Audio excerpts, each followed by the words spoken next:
जय श्री राम। आज मैं आपको श्री राम जी का ब्याह के समय का, जब उनके पैर पखारे जा रहे थे राजा जनक द्वारा, उस समय का वर्णन छंद के रूप में गोस्वामी तुलसीदास जी ने किया है। इसको मैं थोड़ा सा स्वरबद्ध तरीके से सुनाता हूँ और फिर उसका अर्थ भी बताता हूँ। आप सुन करके आनंद पाएंगे। सुनिए। लागे पखारन पाय पंकज, प्रेम तन पुल कावली, नभ नगर गान निशान जय धुनि, उमगे जनु चहु दिस चली, जे पद सरोज मनोज हरि उर सर सदैव विराजहि, जे सकृत सुमिरत विमलता मन, सकल कलिमल भाजहि, जे परसि मुनि बनिता लही गति, रही जो पातक मई, मकरंदु जिन्हको शंभु सिर, सुचिता अवधि सुर बर नई, करि मधुप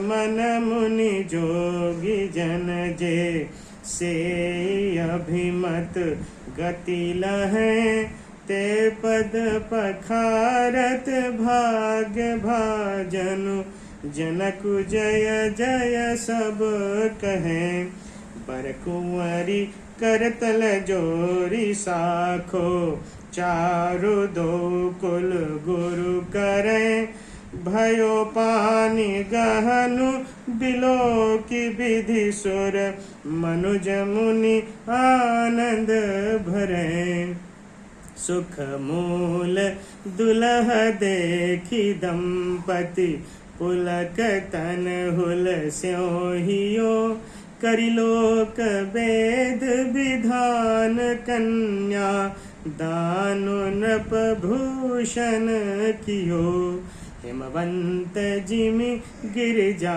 महे सही, हरि श्री सागर दई, तिमि जनक राम ही सिय समर्पी, विश्वकल कीरति नहीं, क्यों करे विनय विदेहु, कियो विदेहु मूरति सावरी, करि होम विधिवत गांठी जोरी, होन लागी भावरी, होन लागी भावरी, होन लागी भावरी।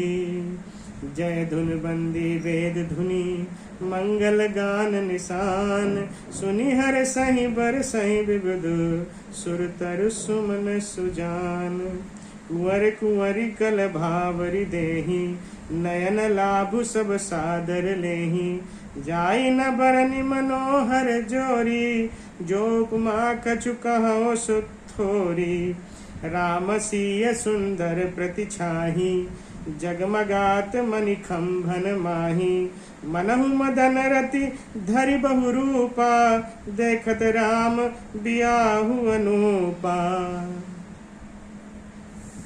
यह सुंदर वर्णन अति सुंदर है। अब इसका अर्थ मैं आपको सुनाता हूँ, थोड़ा सा समय दीजिए। कहते हैं आगे, जहाँ से मैंने सुनाया था, लागे पखारन पाए पंकज, वे श्री राम जी के चरण कमलों को पखारने लगे। प्रेम से उनके शरीर में पुलकावली छा रही है। राजा जनक के लिए कहा जा रहा है, शरीर में पुलकावली छा रही है। आकाश और नगर में होने वाली गान, नगाड़े और जय जयकार की ध्वनि मानो चारों दिशाओं में उमड़ चली। जो चरण कमल कामदेव के शत्रु श्री शिव जी के हृदय रूपी सरोवर में सदा ही विराजते हैं, जिनका एक बार भी स्मरण करने से मन में निर्मलता आ जाती है और कलयुग के सारे पाप भाग जाते हैं, जिनका स्पर्श पाकर मुनि की स्त्री अहिल्या ने, जो पापमयी थी, परम गति पाई, जिन चरण कमलों का मकरंद रस गंगा जी अर्थात गंगा जी शिव जी के मस्तक पर विराजमान है, जिसको देवता पवित्रता की सीमा बताते हैं, मुनि और योगी जन अपने मन को भंवरा बनाकर जिन चरण कमलों का सेवन करके मनोवांछित गति प्राप्त करते हैं, उन्हीं चरणों को भाग्य के पात्र, बड़भागी जिसको कहते हैं, जनक जी धो रहे हैं। यह देखकर सब जय जयकार कर रहे हैं। दोनों कुलों के गुरु वर और कन्या की हथेलियों को मिलाकर साखोच्चार करने लगे। पाणी ग्रहण हुआ देखकर ब्रह्मादि देवता, मनुष्य और मुनि आनंद में भर गए।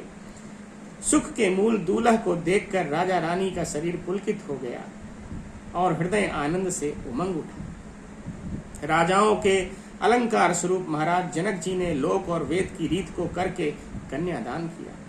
जैसे हिमवान ने शिव जी को पार्वती जी और सागर ने भगवान विष्णु को लक्ष्मी दी थी, वैसे ही जनक जी ने श्री रामचंद्र जी को सीता जी समर्पित की, जिससे विश्व में सुंदर नवीन कीर्ति छा गई।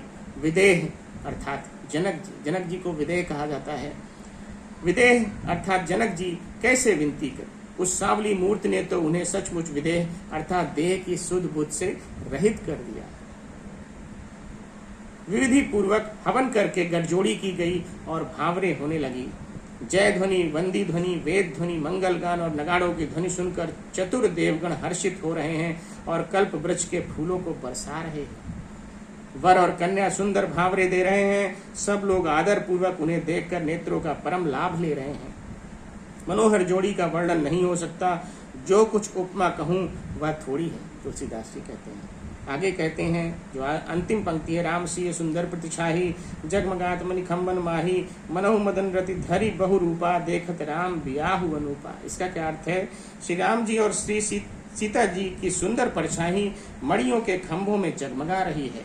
मानो कामदेव और रति बहुत से रूप धारण करके श्री राम जी के अनुपम विवाह को देख रहे हैं।